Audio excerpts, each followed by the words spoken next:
নীলফামারী ডোমার উপজেলার বামুনিয়া দ্বিমুখী বালিকা উচ্চ বিদ্যালয়ের সামনে আজকে একটি মানববন্ধন অনুষ্ঠিত হয়েছে। এই মানববন্ধনে বিদ্যালয়ের যে ভারপ্রাপ্ত প্রধান শিক্ষক মুস্তফা আলম রয়েছেন তার অপসারণের দাবি তোলা হয়েছে। এছাড়াও তার দেয়া যে অ্যাডহক কমিটি রয়েছে সেই অ্যাডহক কমিটিও বাতিলের দাবি রয়েছে, কারণ এই অ্যাডহক কমিটিতে তারা তাদের যে অভিযোগ রয়েছে অ্যাডহক কমিটিতে আওয়ামী লীগের দোসরদের যুক্ত করা হয়েছে। এ কারণে তারা অ্যাডহক কমিটি বাতিলের দাবি জানান। তবে মানববন্ধন করার সময় দেখা গেছে বিদ্যালয়ের প্রধান ফটকে যে শিক্ষার্থীরা রয়েছে তারা কিন্তু ঝাড়ু দিয়ে বের হয়েছিল, তারা এই মানববন্ধন প্রতিহত করার চেষ্টা করেছিল।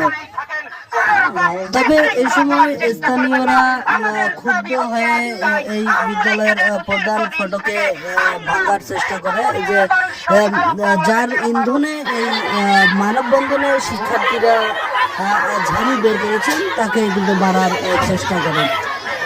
তবে স্থানীয় যে বিএনপির লোকজন ছিল তারা কিন্তু তাদেরকে থামিয়ে দেয়, তারপরে পরিস্থিতি নিয়ন্ত্রণে আসে। তবে এই সময় যারা উত্তেজিত হয়েছিল দেখা গেছে স্থানীয় একজনের একটি আঙ্গুল পড়ে গেছে।